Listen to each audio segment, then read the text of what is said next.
Hello everyone, thanks for tuning into Sims Workshop. I hope you're all having a wonderful day. So, today we're going to be reviewing The Stars Are Dying, and I have some mixed feelings about this book. So this is a book that I read for my virtual book club, Read with Sims Workshop, on Discord, Fable, Storygraph, book clubs, whatever. I love to chat about books, and I will always chat about books. And I have to say I was somewhat disappointed with the book. It didn't live, I had really high expectations for it, and it just didn't quite live up to those expectations. But I still liked it, and I'm still going to, read books 2 and 3. I actually really want to read books 2 and 3. But my grievance with the book is clearly Chloe. I think she's really good at writing characters, because all the side characters, Cassia, Nyte, pretty much all of them, I think, had really good voices, and I think they had really good character dynamics, and I really thought that the side characters shined a lot, especially Nyte. Like, you really don't know what to do with Nyte. Like, do you love him? Do you hate him? Do you trust him? Do you not trust him? Like, what do you do with Nyte? He's a very compelling character. However, Astraea herself falls very, very flat as a character, and as much as that is kind of a deterrent, it makes sense. I think it could have been maybe done in a little better way, but it makes sense. So, Astraea, the story is loosely based on the story of Astraea. I'm not going to go into it. Very fascinating. Look it up. But it is based on the mythology of Astraea. So, Astraea pretty much has no memory past the 5 years. She's living with Hector. Living, quote unquote, with Hector. He found her. She had amnesia. She knows nothing. She remembers nothing. She doesn't know who she is, where she came from. She knows nothing of her past, right? She only knows what Hector has told her. And Hector kind of really makes her live in a gilded cage. It's a cage. It's her bedroom. It's glorious. He provides her with everything, but it's still a cage, And she wants something more to escape. So you see a lot of ferocity right in the beginning with her characterization, because she wants to escape. She doesn't want to be emotionally abused anymore. She has finally come to realize, like, this love that this man feels for me, it's not real love, He is keeping her trapped. It's not real love. So very much a lot of turmoil early on with her. So I think she does start out with a really good, characterization. But then she enters into competition for her friend, right? Her friend gave her life for her, and, helping her escape Hector and, finally live. And so she thinks the least I can do is take her identity and enter into the competition that will protect her kingdom from vampires, right? So that's what the competition is. You win the competition, your kingdom's protected by vampires, And there are 2 types of vampires, soul drinking and, your regular bloodsuckers. So she does. Except once, even when she's grieving, her character just falls really, really flat. And it's not until we get past that halfway point in the book where you really start to see her characterization come back. I think a lot of it has to do with Nyte, honestly. Nyte pushes her. He's kind of a dick. Their dynamic is very like, does he love her? Does he hate her? What's going on? And then you get to see as the competition goes and she has to solve these puzzles that she's quite clever, right? She is forming her identity.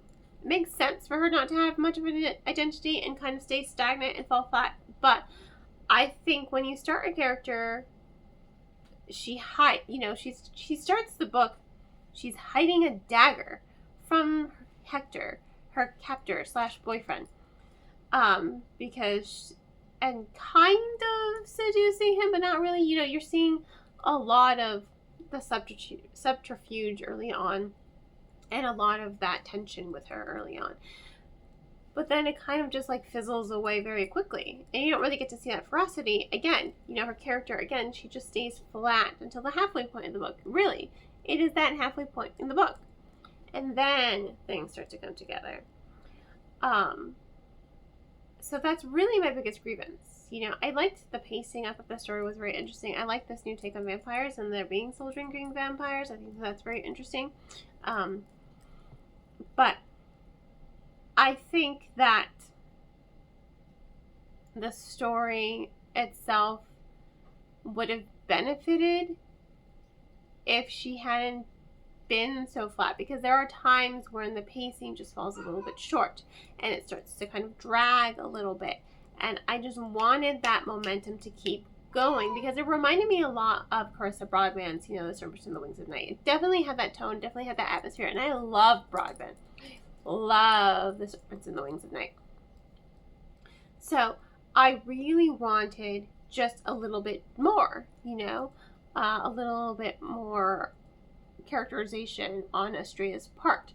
I'm glad she does develop, but it takes too long for her to develop, you know?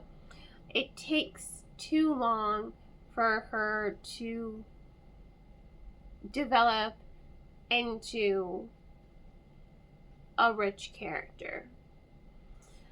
And then there's Nyte and her dynamic with Nyte. I liked the dynamic with... Clearly he knows a lot.